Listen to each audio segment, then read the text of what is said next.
শিরোনামটা দেখেছেন, এই মুহূর্তে বাংলাদেশের সংবাদ মাধ্যমগুলো একটা রিউমার ছড়িয়ে দিয়েছে যে শেখ হাসিনা সম্পর্কে, আওয়ামী লীগ সম্পর্কে আমরা দেখতে পাচ্ছি। এই আলোচনার আসলে কোত্থেকে উৎপত্তি আমরা সঠিক জানি না, কারণ বাংলাদেশের জনগণ এবং বাংলাদেশ আওয়ামী লীগ, তৃণমূলের যারা রয়েছেন এবং নেতাকর্মী সবাই শেখ হাসিনার ব্যাপারে কারো কোনো দ্বিমত নেই। এই রিফাইন্ড নামে যে কথাটা বলা হচ্ছে, এটা তো আর তেল না, জ্বালানি না যে সেটা আমেরিকা থেকে আনুক, রাশিয়া থেকে আনুক, সেটা পরে ভারতে রিফাইন করলো বা আমেরিকাতে রিফাইন করে তারপরে নিয়ে আসলো। এইভাবে তো একটা দল হয় না। তো আমরা জানি না কারা এই গুজব গুলো ছড়াচ্ছেন। আমাদের সাথে রয়েছেন দুইজন বিজ্ঞ এবং বর্ষিয়ান ব্যক্তিত্ব। প্রিয় দর্শক, আমরা সোজাসুজি আলোচনায় চলে যাব। আমি শুরুতেই ডক্টর মোহাম্মদ সিরাজুল হক সাহেবের কাছে যাব, যিনি একই সাথে আইনজীবী এবং রাজনৈতিক বিশ্লেষক। ডক্টর সিরাজুল হক, আপনার কাছে আমরা জানতে চাচ্ছি, এই যে রিফাইন্ড আওয়ামী লীগ বা সংস্কার বা আরো অন্যান্য কি কি শব্দ তার উচ্চারণ করতেছে, এসবের সাথে কি আসলেই বাংলাদেশের যারা মুক্তিযুদ্ধের পক্ষের শক্তি এবং আওয়ামী লীগ, বঙ্গবন্ধু এবং শেখ হাসিনা সম্পর্কে কারো কোনো দ্বিমত রয়েছে থাকতে পারে? তাহলে তারা কি আওয়ামী লীগ হতে পারে? এই বিষয়ে যদি আপনি আমাদের শুরুতে আমাদের আলোচনা অংশ নিতেন। জি প্লিজ। ধন্যবাদ ফরিদ ভাই আপনাকে। আর আমার সাথে আজকে আমরা যার সাথে আছি, সুজাত ভাই, অনেক অনেক শুভেচ্ছা সুজাত ভাইকে। আবার অনেকদিন পর সুজাত ভাইয়ের সাথে আমার এই পথযাত্রা শুরু হলো। আপনাদের সকলেরই এবং আমরা যারা রাজনীতির এই আলোকোজ্জ্বল পথ চলি, 1991 সালে বাংলাদেশ আওয়ামী লীগ পরাজিত হয়েছিল বিএনপির কাছে একটি ভোটে, এবং এরপরে জননেত্রী শেখ হাসিনা চেয়েছিল পদত্যাগ করতে। সেদিন আওয়ামী লীগের অফিসের সামনে শত শত কর্মীরা তারা এমন ভাবে শুয়েছিল যে শেখ হাসিনা হা বলা না পর্যন্ত তারা সেখান থেকে উঠে নাই। আপনারা দেখেছেন যে চিটাগাঙে, পিয়াল হয়তো ভালো করে বলতে পারতো, যে এক একটা লাশ পড়ে যাচ্ছে, আবার শেখ হাসিনার পাশে তার ভাইরা দাঁড়াচ্ছে। আরেকটা জিনিস আপনারা খেয়াল করবেন, গ্রেনেড হামলায়, তারেক জিয়ার নেতৃত্বে যে গ্রেনেড হামলা হয়েছিল, সেই গ্রেনেড হামলায় 32 জন মারা গেছে, এবং কিভাবে মানব বর্ম তৈরি করে শেখ হাসিনা তারা রক্ষা করেছিল। এরকম ভুরি ভুরি প্রমাণ আছে যে শেখ হাসিনাকে তার ভাইয়েরা নিজেদের জীবনের বিনিময়ে সেটা রক্ষা করে থাকে। এবং যে শেখ হাসিনা বাংলাদেশে দ্বিতীয় জন নাই, সেখানে আওয়ামী লীগ তো অবশ্যই আমরা গৌরব অনুভব করি যে শেখ হাসিনা আমাদের নেতা, শেখ হাসিনা আওয়ামী লীগের নেতা, শেখ হাসিনা বাংলাদেশ সহ এশিয়ার নেতা, সারা ওয়ার্ল্ডের নেতা শেখ হাসিনা। তো শেখ হাসিনার বিকল্প কি? যারা এই রিমার সরাইছে তারা জীবন ভরে এই রিমার সরাই দেয়, এবং এটা সরাবেই তারা। রিফাইন এই গন্ড মূর্খের দল। রিফাইন বলতে কি বোঝে? এটা কি এই সরিষার তেল রিফাইন করবে? এটা কি জ্বালানি? যেটা পরিচয় বলেছে, এটা কি জ্বালানি রিফাইন করবে? এটা হলো শেখ হাসিনা, যে শেখ হাসিনা বঙ্গবন্ধুর কন্যা, যে শেখ হাসিনা ওই দেশটাকে মধ্য মায়ের দেশে পরিণত করেছে। এটা শেখ হাসিনা, দুঃখিনী বাংলা মায়ের শেষ আশ্রয় এবং ভরসার স্থল। এটা শেখ হাসিনা। এটা শেখ হাসিনা, যে শেখ হাসিনা যা বলেন তা করেন। এটা শেখ হাসিনা, যে মৃত্যুকে একটুও ভয় পায় না। এটা শেখ হাসিনা, যে শেখ হাসিনা আমাদের জন্য, এই জাতির জন্য, এই ভেঙে পড়া সমাজ ব্যবস্থার জন্য, এই শকুন তাড়ানোর জন্য শেখ হাসিনা কি দরকার। এবং শেখ হাসিনা আসবে এবং আওয়ামী লীগের হাল ধরবে। শেখ হাসিনা ছাড়া দ্বিতীয় ব্যক্তি আমি দেখি না বাংলাদেশ আওয়ামী লীগে। আমি তৃণমূলের কর্মী হতে পারি, আমি প্রবাসী আওয়ামী লীগ নেতা হতে পারি, my salute to Sheikh Hasina, and she will be the leader of our Awami League. ধন্যবাদ। ধন্যবাদ আপনাকে। শেখ হাসিনা বাংলাদেশ আওয়ামী লীগ এবং বাংলাদেশের লিডার, কোনো সন্দেহ নেই। জি, সুজাত মনসুর স্যার, আপনি কি মনে করেন এই যে রিউমার ছড়িয়েছে, এরা বোধ হয় মানে কি আর বলবো, মানে যারা এগুলো লেখে, আমি বুঝি না এই ডিজিএফআই এর বক্তব্য, এটা তো পরিষ্কার কারা এগুলো ছড়াচ্ছে। আর বাংলাদেশের পত্রিকাগুলো সেগুলো ছড়াচ্ছে। আমরা দেখলাম, ভাষাগুলো পড়লাম। আপনারা দুজনেই অভিজ্ঞ, যারা ন্যূনতম সাংবাদিকতার ধারণা আছে তারাও এই প্রতিবেদনটা পড়লেই বুঝতে পারবে যে এটা কোনো ফরমায়েশি বক্তব্য, এটা কোনো পত্রিকার সংবাদ নয়। এটা বোঝা যায়, লেখাটা পড়লেই বোঝা যায়। আপনারা দুইজনে বিজ্ঞ, একজন লেখক আইনজীবী, আর আপনার উভয়ই লেখক বিশ্লেষক। আমি সাধারণ মানের মানুষ, আমি সাধারণ এভারেজ আমার মেধা, আমি ওই নিউজটা 3বার পড়লাম আর হাসলাম যে এর চেয়ে আমার কাছে যদি লিখে পাঠাইতো, ড্রাফটটা ভালো করে লিখে দিতাম। এত পোর, মানে এত পোর একটা প্রতিবেদন তারা লিখেছে। মানে শব্দগুলো দেখেই বোঝা যায় যে এদের রাজনীতি সম্পর্কে ধারণা নেই, আওয়ামী লীগ সম্পর্কে তো ধারণা নাই, বঙ্গবন্ধু কন্যা সম্পর্কে এদের কোনো ধারণা নেই। জি, সুজাত মনসুর, প্লিজ। ধন্যবাদ ফরিদ ভাই। সুজা সাপটা কথা বলার জন্য আপনি অনুষ্ঠানে নামই দিয়েছেন সুজা সাপ, সরাসরি কথা বলতে হবে। জি জি, সিরাজ ভাই স্টেশনের এই সিরাজ ভাইয়ের কথা বলে আমি বলছি আমি খুব আবেগপ্রবণ হয়ে যাচ্ছিলাম আসলে। সিরাজ ভাই অনেকটা সংক্ষেপে করে কিছুটা বলেছেন, আমি আরো সংক্ষেপে বলেছি রক্ষার বিষয়টা। উনি প্রথমে ওনার জীবন রক্ষার বিষয়টা, তারপর দল রক্ষা আসতেছে কিভাবে। 81 তো সিরাজ ভাই ছিলেন, দেখেছেন ওই যখন সভানেত্রী হন। উনি দেশে আসা যাতে না আসেন তার জন্য রাজাকার আজিজকে প্রদান করে জিয়াউর রহমান একটা কমিটিও করেছে, লিফলেটিং বহু হয়েছে এই সময়, উনি যাতে না আসতে পারেন। উনি এসেছেন, ওনার জন্য কোন প্রটোকল ছিল না, পুলিশ ছিল না, প্রহরাধীন। ওনাকে বঙ্গবন্ধুর কন্যা অথবা বিরোধী দলের নেতৃত্বে ওনাকে বাঁচাইতে হবে। 32 নম্বর উনি ঢুকতে পারেননি, রাস্তায় দাঁড়িয়ে বসে মোনাজাত করতে হয়েছিল। উনি তো 32 নম্বরে গেছেন জিয়া মরার পরে ৭তারের সময়। জিয়াউর রহমান ওনাকে 32 নম্বরে প্রথম দিন ঢুকতে দেয়নি, বাহিরে বসে রাস্তায় বসে দোয়া। এখন তো সেটাও করতে পারবেন না কেউ, আপনিও পারবেন না, গ্রেপ্তার হয়ে যাবেন। তো ওই সময়ে ওনার যে গাড়িগুলি যেত, আমি তো ঢাকায় ছিলাম না, আমি সিলেটে ছিলাম। 17ই মে যখন সিলেট গিয়েছিলেন আমি দেখেছি বা ঢাকায় শুনেছি যে ছেলেগুলা, ছাত্রলীগের ছেলেরা গাড়ির উপরে শুয়ে থাকতো, ওনার গাড়ির চারপাশে থাকতো যাতে ওনাকে গুলি করতে না পারে। হান্নান, লিয়াকত, ডিউক, আজকে ওরা উনাদেরই সতীর্থ আব্দুল সুবহান গোলাপ আজকে রাজনীতি আছে, ওনারা কিন্তু আজকে বিভিন্ন জায়গায় নেই।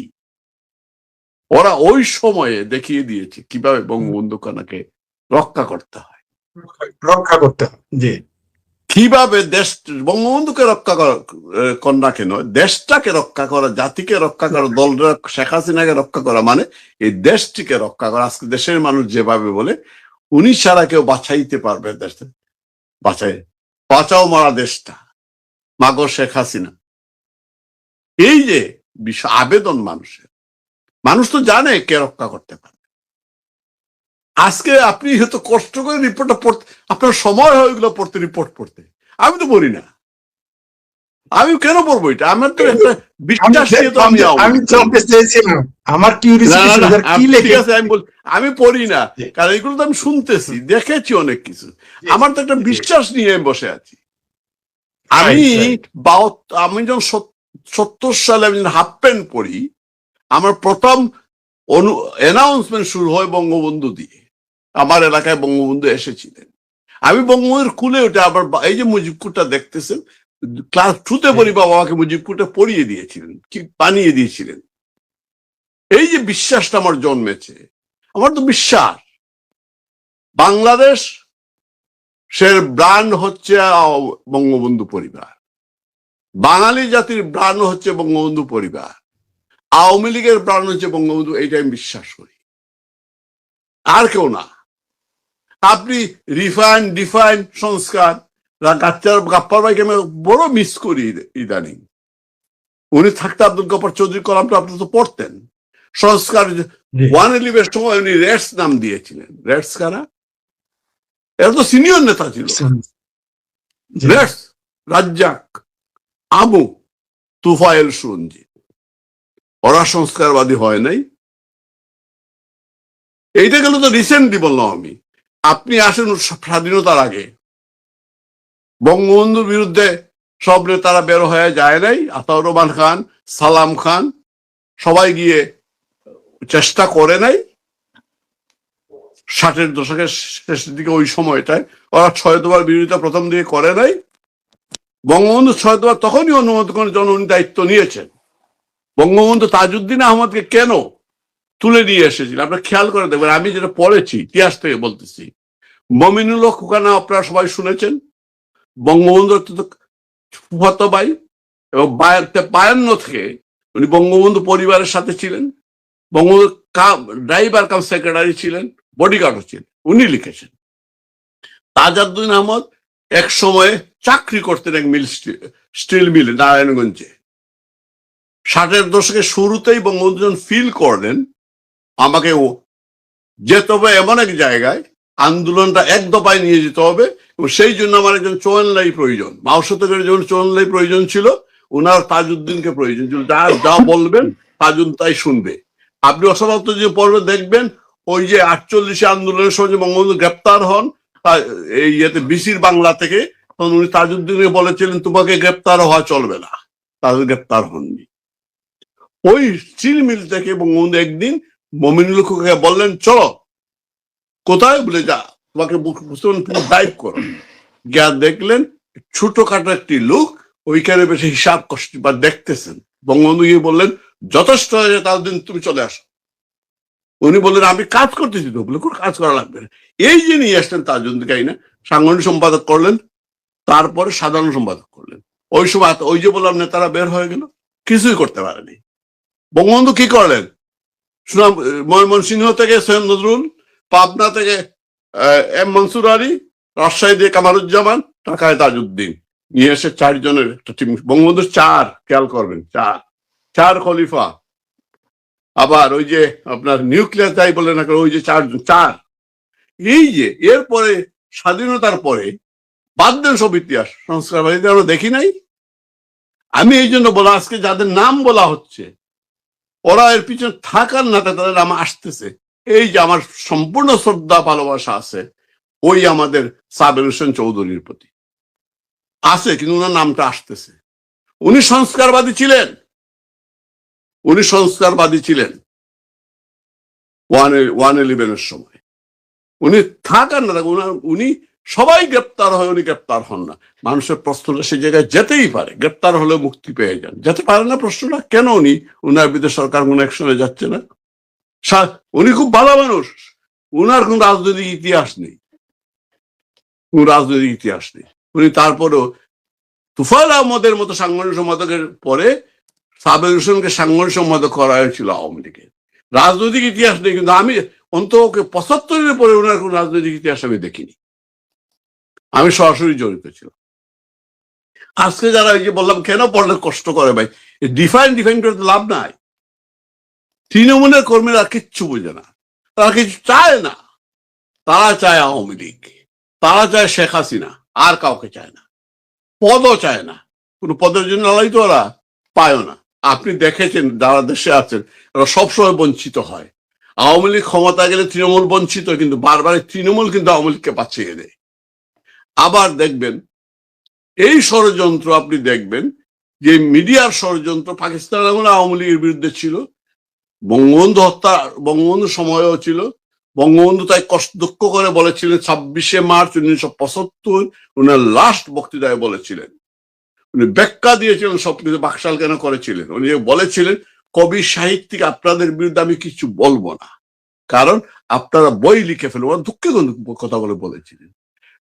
বদরুদ্দিন আমার বুদ্ধিজীবী ছিল না, তার বই পরে দেখবেন বঙ্গবন্ধু সম্পর্কে তার মন্তব্যটা কি।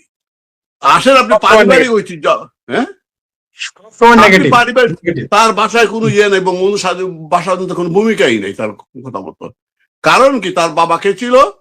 আবুল হাশেম। ওরা মনে করেন বদরুদ্দিন অমররা যে বঙ্গবন্ধু তো রাস্তার কর্মী, আর আবুল হাশিম ছিলেন তাত্ত্বিক লিডার। আবুল হাশিমের নেতা হওয়া প্রয়োজন। এই যে ব্যক্তিগত জেলাসি। আপনি আসেন মানিক মিয়ার ফ্যামিলি, আমি শেষ করতে যে মানিক মিয়ার ফ্যামিলিতে ওরা মনে করে মানিক মিয়া বঙ্গবন্ধুকে চালাইতেন বুদ্ধিতে। নো, বঙ্গবন্ধু কারো বুদ্ধিতে চলতেন না। দেখ ওর ছেলে যদিও গত সরকারের সাথে মঞ্জুর সম্পর্ক ভালো ছিল, কিন্তু অন্তর থেকে ছিল না। ছিল না। মুক্তিযুদ্ধের সময় ওরা ডাকাতে করেনি, কিন্তু মঞ্জু ইয়ের মানিক ভাই পরিবার ছিল না। এবং ওর বাসায় মমিন লোকের সাথে আর সেনাবাহিনীর একটি মিটিং হয়েছে, পাকিস্তান সেনাবাহিনী বঙ্গবন্ধু পরিবারকে নিয়ে কি করা হবে, ওরা দুতিয়ালি করতেছিল, ইতিহাস কথা বলে। আপনি আছেন মাহফুজা নাম, তার বাবা আবুল মনসুর চৌধুরী, সে আওয়ামী লীগের নেতা ছিল, সোহরাওয়ার্দীর খুব কাছের মানুষ ছিল। তারা মনে করে আবুল মনসুর চৌধুরী তো জাতির পিতা হওয়ার কথা বা আওয়ামী লীগের নেতা হওয়ার কথা, বঙ্গবন্ধু হয় কি করে? যে এই মাহফুজারা ডেইলি স্টার না, ওরা লিখে না বঙ্গবন্ধু পরিবারের বিরুদ্ধে? এই যে পারিবারিক একটা জেলাসি আছে যত, এখনো কিন্তু ওই সময় যে ষড়যন্ত্র ছিল, এখনো কিন্তু বঙ্গবন্ধু পরিবারের সাথে ষড়যন্ত্র চলতেছে। এই জন্য ডিফাইন নিয়ে বহু চেষ্টা করেছে। এক মিনিট বহু চেষ্টা করেছে। প্রথমে আওয়ামী লীগ নেতাদেরকে গ্রেপ্তার করেছে, তারপরে আওয়ামী লীগের মধ্যে বিভেদ আনার চেষ্টা করেছে, লোভ দেখিয়েছে, তার বিভিন্ন শেখ হাসিনা সম্পর্কে মিথ্যাচার করেছে। আওয়ামী লীগকে আপনি দেখেন এইবার আরো বেশি আওয়ামী লীগ ঐক্যবদ্ধ। এইবার না, এই যে বিভ্রান্তি করার মানেটা হচ্ছে আওয়ামী লীগ যদি ভাঙতে না পারি, ওরা স্বপ্নটা কিন্তু এখনো দেখতেছে। তোরা জানে না বঙ্গবন্ধু এই দলটিকে এমন ভাবে গড়ে তুলেছেন যাকে কোনোদিন ভাঙা যাবে না, মচকানো যাবে, ভাঙা যাবে না। ধন্যবাদ। ধন্যবাদ আপনাকে। আমি অনেক সময় নিয়ে সিরাজ ভাই, না, ধন্যবাদ। আপনার কাছে আরো কিছু প্রশ্ন করতে চেয়েছিলাম, আমি সেগুলো নিয়ে আবার আসবো। যে ডক্টর সিরাজুল হক সাহেব, আপনি তো শুনলেন আমাদের আমি সুজা ভাইয়ের অনেক কথা শুনতে পাই নাই। আচ্ছা, ঠিক আছে, আমি আপনাকে একটা প্রশ্ন দিয়ে করতে চাই। জি, প্রশ্ন দিয়ে আপনার মাইকটা ঠিক করে দেন। জি। প্রশ্ন হচ্ছে, প্রথম আলো মানে এত এমন ভাবে, যেটা আমাদের সুজাত মনসুর বললেন, যারা পারিবারিক জেলাসির কারণে প্রথম আলো, এদের যারা সম্পাদক, ডেইলি স্টার, এরা জেলাস হওয়ার কারণে এই ধরনের বক্তব্য, প্রপাগান্ডা তারা ছড়িয়ে থাকে, যেটা বদরুদ্দিন ওমর যেটা করেছেন। ঠিক আছে, আমরা বদরুদ্দিন ওমরের দিকে যাচ্ছি না এই মুহূর্তে। এই যে প্রথম আলো যে নিউজটা করেছে, আমরা দেখলাম, আমি বললাম আমি 3বার, আমি খুব কম কলামই 3বার পড়ি, আমি ইচ্ছাকৃত এটা 3বার পড়েছি। এইখানে একটা শব্দ আছে যে বন্ধু প্রতিম দেশ নাকি প্রস্তাব দিয়েছে, মানে কিরকম সাজানো গোছানো মিথ্যা। আর তৃণমূল নাকি চেয়েছে, অথচ তৃণমূল কিন্তু না করতেছে। তৃণমূল শেখ হাসিনা ছাড়া, বঙ্গবন্ধু ছাড়া কোনো কিছুই মানবে না। ইভেন কোন নেতার নামও কিন্তু তারা এখানে লিখতে সাহস পায় নাই, জানে যে এটা ধরা পড়ে যাবে। একটা নেতার নামও লিখতে পারে নাই যে তারা পরিবর্তন চেয়েছিল। আবার বলেছে শেখ হাসিনা পদ ছাড়তে চায় না। শেখ হাসিনাকে প্রস্তাব নিয়ে গেল কে? এই ধরনের যে উদ্ভট কথাবার্তা বা নিউজ, সেটা ডিজিএফআই করুক, প্রথম আলো নিজেই করুক, বা অন্য কেউ করুক, দেশি বিদেশি ষড়যন্ত্র থাকুক, এটা কি আওয়ামী লীগের জন্য সাপে বর হয়ে যাচ্ছে না? যেটা সুজাত মনসুর বলেন যে বরং আওয়ামী লীগের জন্য একটা লাভ হবে, তৃণমূল সংগঠিত হচ্ছে। আপনি কি মনে করেন ডক্টর সিরাজ? ধন্যবাদ। আপনি যখন আমাদের ওই যে আমরা ছোট সময় বলতাম মতিচুরের পাতা চোর, এখন মতি ভাইয়ের সাথে আমার দেখা হয়েছে। আমি তখন নটরডেম কলেজে পড়ি। মতি ভাই তখন কমিউনিস্ট পার্টির বড় নেতা, হাতে একতা নামে কতগুলো পত্রিকা, এবং সেগুলো বিনা পয়সায়, তার বেতন ৬০০০ টাকা। হ্যাঁ। এবং মতি ভাই, আমি খারাপ বলবো না মতি ভাইকে, মতি ভাই কি কমিউনিস্ট, না মতি ভাই হলো ডানপন্থী না এক্সট্রিম ডানপন্থী, এটা কিন্তু আমি এখন ডিটারমাইন করতে পারি না। মতি ভাইয়ের চেহারা, তার আচরণ, তার সাংবাদিকতা দেখে আমার কাছে খুব কষ্ট লাগতেছে। যে মানুষটা একদিন সমাজতন্ত্রের সংগ্রামকে সামনে এগিয়ে নেওয়ার জন্য একতা হাতে করে মনিদার সামনে যাইতেন। আমাদের কি বলবো, আমাদের অনেক কমিউনিস্ট পার্টির অনেক নেতা আমাদের সাথে সেদিন, অসংখ্য নেতা আমাদের বন্ধুত্বের মানে শিকলে বাধা ছিল। এবং মনিদা, আমি শ্রদ্ধা করি মনিদাকে, এবং আমার কমিউনিস্ট পার্টির সাধারণ সম্পাদক, হ্যাঁ, মনি সিং। তারপরে অনেক কমিউনিস্ট নেতা ছিল যারা আমাদের সাথে খুবই ভালো রিলেশন ছিল তাদের সাথে, বিশেষ করে আওয়ামী লীগের সাথে। এবং ৭৫-এর পরে তাদের ভূমিকাও আমাদের জন্য ছিল। কিন্তু এই মতি ভাই, কয়েকদিন আগে তার একটা নিউজ দেখলাম যে চুক্তি করেছে, গোলামের চুক্তি, এবং কোনো মানুষ এই চুক্তি করতে পারে না জানোয়ার ছাড়া। তো সেই চুক্তিকে বলছে এটা বেনিফিশিয়াল ফর দ্য বাংলাদেশ। মতি ভাই, এই শুয়োরের মাংস আমদানি করা কি বেনিফিশিয়াল ফর দ্য গভর্নমেন্ট? মতি ভাই, আপনাকে জিজ্ঞাসা করি, এই যে আপনি তাগো কথাবার্তা ছাড়া অন্য কারোর সাথে কোন ধরনের অ্যারেঞ্জমেন্টে যেতে পারবেন না, এটা কি বেনিফিশিয়াল মতি ভাই? সুতরাং এই মতি ভাইয়ের মাথায় আসলে মতি ভাইয়ের একটা ডাক্তার দেখানো দরকার, চমৎকার একটা ডাক্তার দেখানো দরকার, যে ডাক্তার মাথায় মতি ভাইয়ের মাথাটা ঠিক করে দিতে পারেন। আপনি সে মতি ভাইয়ের কথা শুনলেন, তো দেখুন, আমি তাদেরকে মতি ভাইদেরকেই বলবো, শুধু আওয়ামী লীগকে শুধু মাঠে নামার একটু সুযোগ দেন, সুযোগ দেন, কারেক্ট, মানে সুযোগ দেন। কে নির্বাচিত হবে, কে নেতা হবে আওয়ামী লীগের, আওয়ামী লীগ নির্ধারণ করবে। আপনারা নির্বাচন করলেন, একটা সকল নির্বাচনে, যেখানে রাতের মানে আগের দিনেই ভোট সব হয়ে গেছে এবং ডিজাইন করছেন, মুসলেখা দিচ্ছেন যে এই নির্বাচনে এই হবে। সেই নির্বাচনের খবর আপনারা ছাপায়া আওয়ামী লীগকে দূরে রাখলেন কেন? জনপ্রিয় থেকে এত ভয় পান কেন? আপনারা গত 20 বছর যাবৎ চিল্লাইতেছেন না যে গণতন্ত্র দিবেন, গণতন্ত্র চান, এইটা করবেন, সেইটা করবেন। এখন আওয়ামী লীগরা তো মিটিংই করতে দেন না, নির্বাচনে পার্টিসিপেট করতে দেন না, আবার গণতন্ত্র মারান আপনারা। তো এইগুলো হচ্ছে নষ্ট মানুষ। বাংলাদেশটা আসলে নষ্ট মানুষের কবলে পড়িয়াছে, তাহাতে মতিবাই হোক আর ডেলি স্টার মাহফুজ আনাম হোক, এরাও নষ্ট হয়ে গেছে। সুতরাং এই নষ্ট মানুষদের কথায় আমাদের কিছু আসে নাই।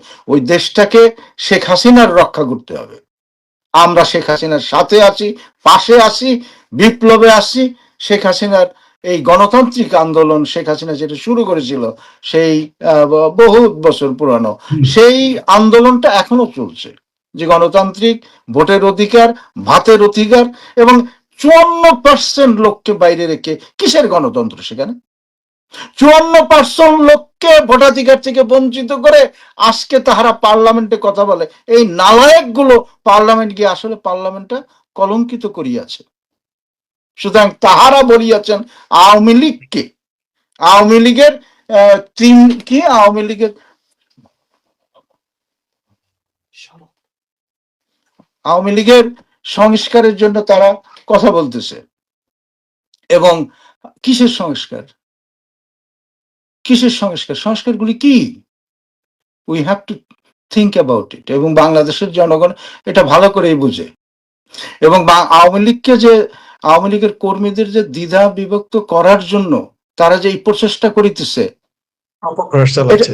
এই অপপ্রয়াস চালাচ্ছে, এটা জাস্ট আমাদেরকে ধরে নিতে হবে এগুলি কথার কথা।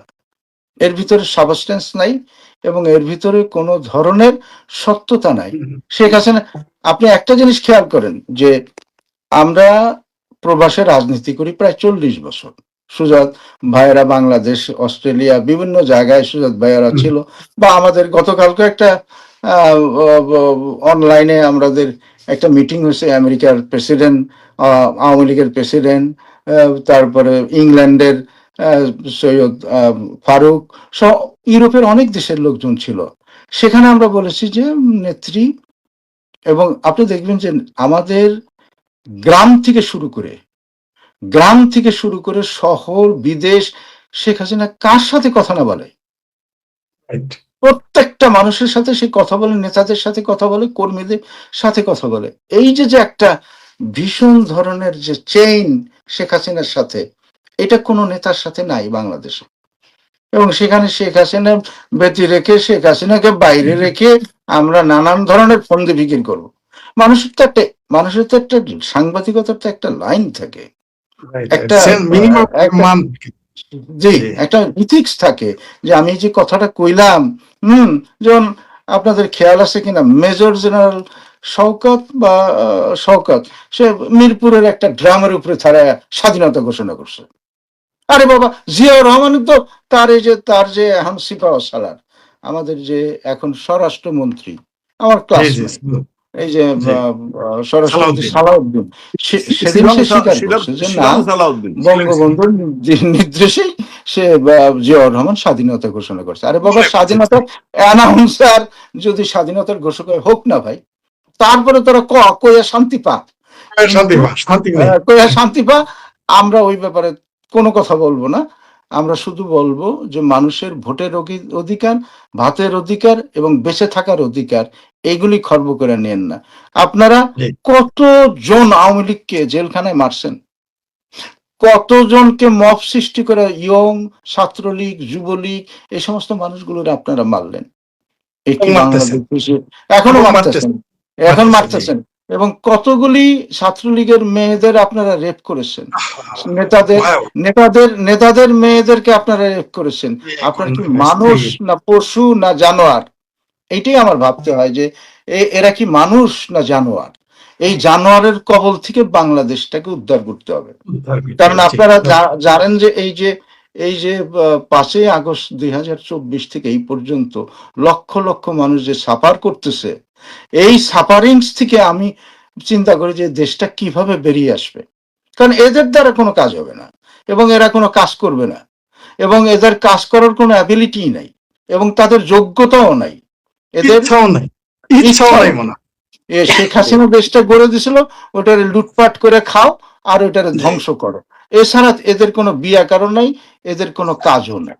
তো এই কথা, শেষ কথায় আসি যে দেখুন, এই বদরুদ্দিন ওমররা, তারপরে প্রথম আলোর আমাকে মতি ভাইরা, এই সারা জিন্দিগি বইরাই, ব্যক্তিগত হোক, সামাজিকভাবে হোক, ফায়দা লুটার জন্য হোক, এরা কিন্তু আওয়ামী লীগের পিছনে, আওয়ামী লীগের ক্ষতি ছাড়া কোন ধরনের লাভ, দেশটারই কোনো লাভ এরা করবে।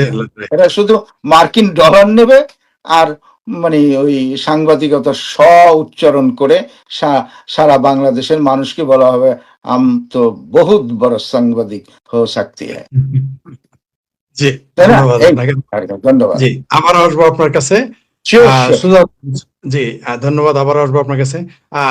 আপনার কাছে আমার একটা প্রশ্ন, সুজাত মনসুর। এই যে আমাদের সাবেক কি যেন উপদেষ্টা ছিল, আমার মনে নাই, তৌহিদ হুসাইন, তিনি বলতেছেন ডক্টর ইউনূসের 7 সদস্যের কিচেন ক্যাবিনেট নিত সব গুরুত্বপূর্ণ সিদ্ধান্ত। অর্থাৎ এটা বলে তিনি বলতে চাচ্ছেন তিনি কিছুই জানেন না, তিনি তোদের শিশু। তো এই যে এখনই ভয় পেয়ে যাচ্ছে, যাই হোক, হয়তো কম পেয়েছে আর কি, ভাগে কম পড়েছে। হঠাৎ করেই এই সুর পাল্টানোর কারণটা কি? মানে কেউ দায় নিতে চাচ্ছে না, তার মানে কি? আমি আসতেছি সেই জায়গায়। আমি আগে সিরাজ ভাই সিরাজ ভাই প্রায় সম্ভব না অনুষ্ঠান পরে একটু থাইকেন, ওটার কথা আছে। আমি সিরাজ ভাই এটা মতি ভাইকে খুব সুন্দর ব্যবস্থাপনা করেছেন। মতি আলিমটা কি মতি আলো, তো মতিউর রহমানকে আমি ব্যক্তিগত 1-2 বার দেখেছি। আমি তো খুব সুন্দর মানুষ, লম্বা মানুষ। উনার একটা গুণ ছিল, উনারা নাকি ছাত্র ইউনিয়নের মধ্যে উনি ওনার স্ত্রী ঘটকের ভূমিকা পালন করতেন বিয়ের মধ্যে ওদের, এটা ছিল, শুনেছি আমি। আপনাদের মনে আছে কি না আমি জানি না, আমি নিজে পড়েছি, সম্ভবত 75-এর পরপরই বোধহয় একটা রিপোর্ট বের হয়েছিল, বাংলাদেশে 5 জন প্রথম সারির সিআইএর এজেন্ট, এদের মধ্যে মঞ্জু একজন, এনায়েতুল্লাহ, ইত্তেফাকের মঞ্জু, এনায়েতুল্লাহ খান হলিডে, আরো অনেকেই ছিলেন। সম্ভবত মতিবার নামটা ছিল কিনা জানি না। তবে একবার শেখ হাসিনা বলেছিলেন মতিউর রহমান আইএসআই এর এজেন্ট, এবং গ্রেনেড হামলার জন্য অন্যতম আসামি তাজউদ্দিনকে মতিউর রহমান পাকিস্তান পালিয়ে যেতে সহযোগিতা করেছে। বাংলাদেশের রাজনীতি 2টা ধারায় বিভক্ত, এটা পরিষ্কার জিনিস, মুক্তিযুদ্ধের পক্ষের বিপক্ষে। মুক্তিযুদ্ধের পক্ষে যারা, এরা ভারত, রাশিয়া, স্বাভাবিক ওই লাইনটাই মেনটেন করে। কারণ হচ্ছে আমাদের যে আত্মিক সম্পর্কটা মুক্তিযুদ্ধকে কেন্দ্র করে। এর বিপরীতে যারা, তারা সিআইএর বা আমেরিকার ওই লাইনটা মেনটেন করে। তার মধ্যে মতিউর রহমানরা কিন্তু ওই থেকে যিনি যে রিপোর্টটা করেছেন, ওনাদের সামনে একটি মাত্র বাধা সারা জীবনের, পাকিস্তান থেকে শুরু করে এ পর্যন্ত, সেটা হচ্ছে